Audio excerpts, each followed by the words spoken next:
So I thought this was it's a kind of a bit off topic thing, but this is going to be our viewer submission of the week. Let's just say that this will be the first one.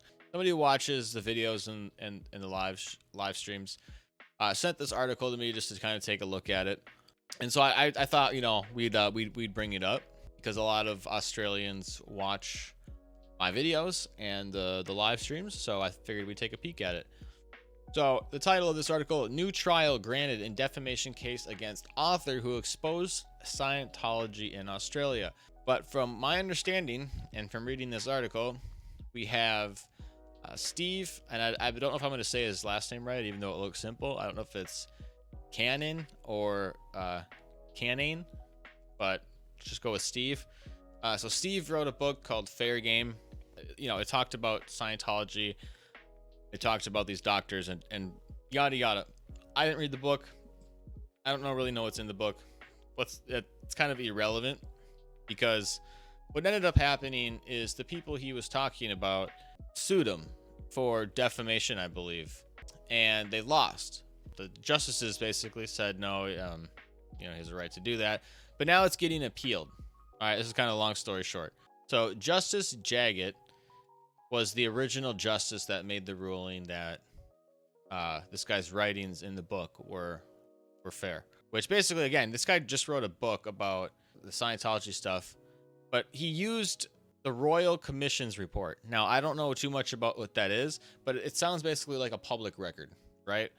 Of information, which if you're using public record information to write a book, you can't really be sued for defamation on it because you're using what's in the public record. And knowing Scientology, they're very strict and they don't like being talked about. They don't like being exposed. Yeah, so it seems like they're going to come after anybody who kind of talks about them. And the point of this article is how Australia doesn't really have the same free speech, or more so freedom of press, constitutional rights that like America has, and why they're actually able to appeal this and sue the guy who wrote a book for kind of exposing the inner workings. What they're suing him on is because they didn't get their side of the story. So apparently there were some doctors at a psychiatric clinic that were drugging patients and killed a few of them. They did like deep sleep therapy, but either way, just kind of like some bad stuff. And the guy kind of exposed in this book, and they're suing him because they're like, well, you didn't go ask the people that committed these crimes their side of the story, therefore you can't talk about it, which is kind of ridiculously crazy. But okay, now I'll read this. All right, it says the court was told that Justice Jaggett, the one who made the original decision that it was fine to have the book, made an error when she concluded Mr. Heron and Dr. Gill falsified death certificates and Mr. Heron defrauded patients. So these were the people in the book that Steve was talking about. Justice Michael Wigley said Justice Jaggett also made an error when she found that Mr. Cannon acted reasonably.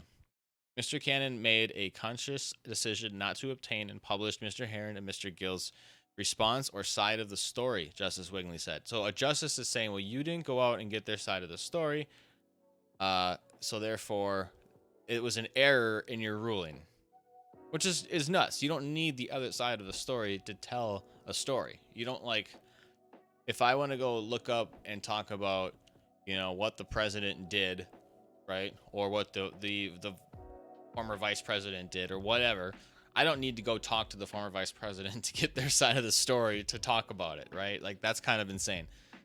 All right, so there was essentially no dispute that Mr. Cannon was able to, but made no attempt to, contact Mr. Heron and Dr. Gill to obtain and publish their response to what was said about them in Chapter 14 of Fair Game. So basically, he said something about them in Chapter 14, and because he didn't go get their side of the story, the whole ruling should be overturned. The court was told that Mr. Cannon and the ABC's Europe bureau chief said he had zero confidence that Mr. Heron and Dr. Gill's response would be truthful, and the book relied on reports from a royal commission into Chelmsford. I'm sorry if I'm butchering a lot of these names of the people in Australia and the cities, but So Dr. Gill apparently believes this is somehow clearing his name. Really, it's only going to mean another costly trial with multiple witnesses coming forward into detail once again how inhumane and shocking these practices were, and that should be resulted in criminal charges at the time. Basically, it's going to get like shot down again. Like the book should stand. The fact that it's able to get overturned is what's kind of insane. Like what these guys did has been proven to be kind of horrible and nuts. And again, I think this stuff happened like, I don't know, 40, 50 years, 30 years ago or something. It happened a while ago, but it was pretty bad. Like some of these like therapies and whatever they were doing with their patients. And it's been proven apparently, right? And it's in these Royal Commission reports. And that's what he's pulling from to write this book. But the doctor, one of the two people that he's talking about is already passed away.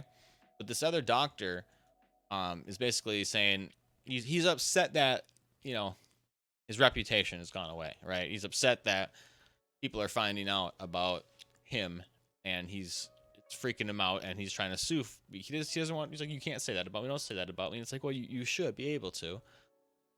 However, in Australia, you don't have the same freedom of press, so the justices are able to just argue that, well, you didn't go get that doctor's side of the story, therefore you can't talk about him in a book, which is kind of crazy because you're pulling from a public record.